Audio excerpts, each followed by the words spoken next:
So I am the VP of Digital Performance Marketing. Okay. And what we do in digital, I define digital performance marketing as using data and technology to drive business results. So we're essentially largely running lead generation and student acquisition efforts using internet marketing. So Google AdWords, Facebook ads, Gotcha. etc. Okay, so essentially like click funnels to kind of get people to come into your funnel, where you would then convert them and you would own that marketing through like email.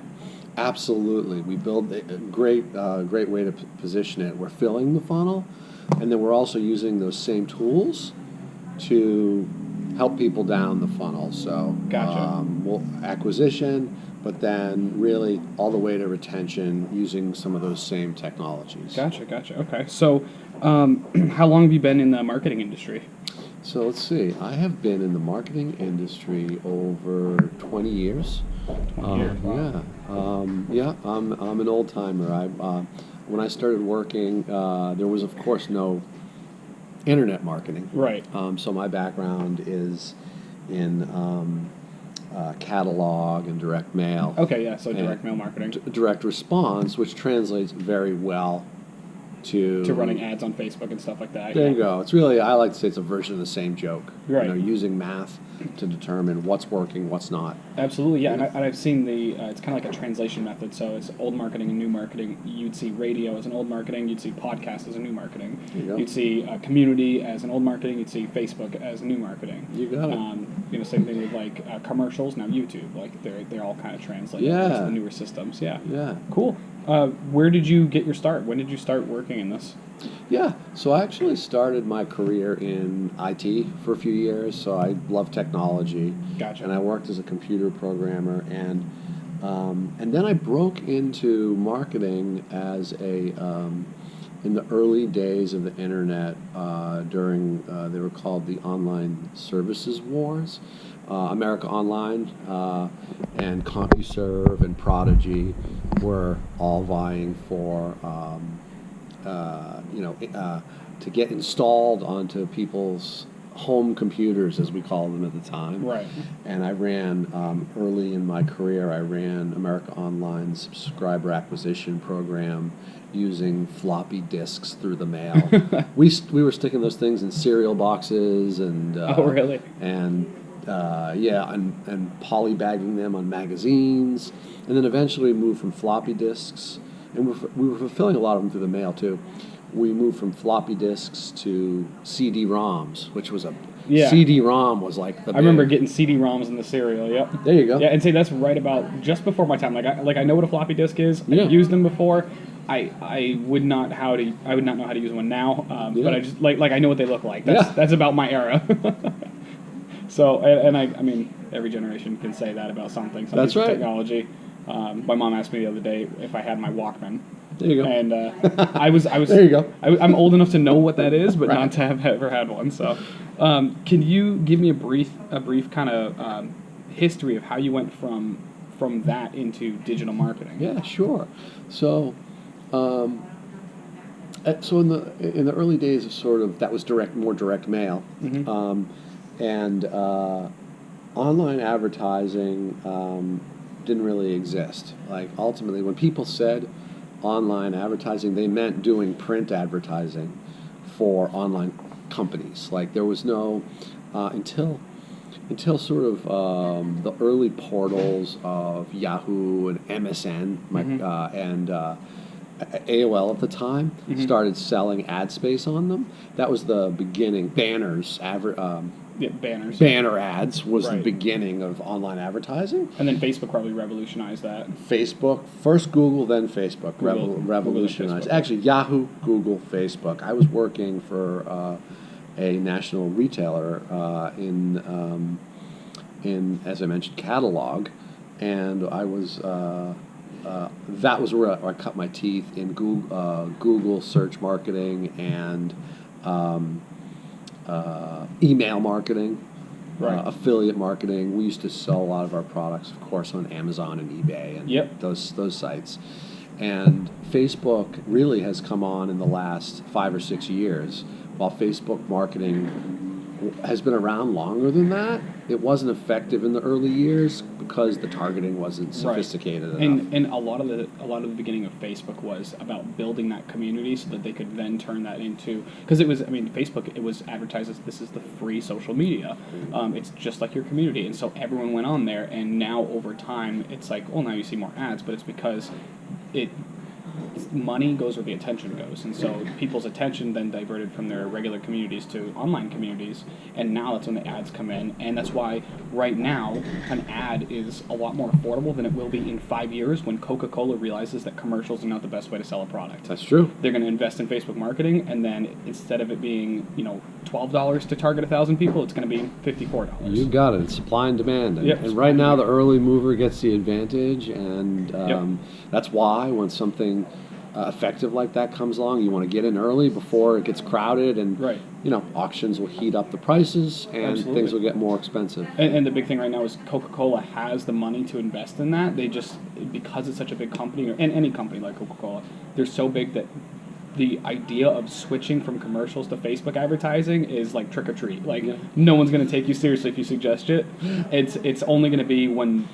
the new 2008 stock market crashes and their $53 million budget becomes $8 million. They're going to be like, what do we do now? There's going to have to be some pain before there's real change. Right, and so we have until that stock market crash, the new one, until That's why so many people who are experimenting in like e-commerce right now are doing so well. It's because they have the affordable marketing. I mean, they're using Zuckerberg's money, so that's right. They're able to distribute more. So okay, cool. So what are your future plans and goals here? Are you planning on? You mentioned you've been to a few different places. Are you planning on growing with this company? Oh, without a doubt. Without a doubt, because of our mission.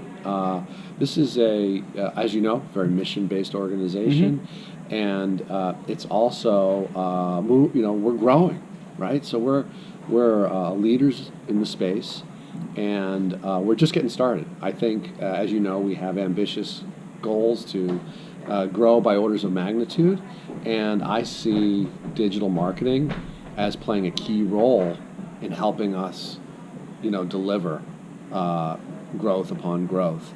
So I plan to finish out my career here. It's just my view until I'm not learning and using digital marketing to further our mission. I would have no reason to go anywhere else. So let me ask you this: have you ever thought about a side hustle, like anything, like maybe running a business on the side, or like marketing something on the side, anything like that? Yeah, I know. I think about it all the time because digital marketing, as you mentioned earlier, is a match made in heaven for entrepreneurs. Yeah. And what I found, and I have dabbled in a few things over my career, but typically what I find is that there's so many things changing and happening in digital marketing that it requires really to be great at it. It requires not 100% focus, but really a majority of your focus. I use my side hustle is, given my life stage, I've got kids heading into college, is spending time with them, and then if on the digital marketing side, helping out my friends that are starting out their own websites. I spend a couple hours on the phone with a buddy of mine from college this weekend. He's starting a dog coat company, and I gave him sort of all sorts of tips on how to get that started. So probably retirement. That's my retirement. My retirement plan is to just use this for myself. Absolutely. Yeah. Definitely. Yeah. Cool. So what would you recommend for someone like me who's now just entering the industry, that's looking to get into marketing? Like, what would you recommend for someone who's looking to follow in your steps? Yeah. To me, one of the coolest things about marketing is it used to be you learned it in a textbook, but because the print and broadcast practices were developed over many years. Yeah. And, they were the end of their generation. Basically, it was I get what you're saying. So it's like advertising billboards, right? Billboards, since billboards were first created, they've done the same thing until the generation of the book billboards. was written, and it was good, and you should learn it.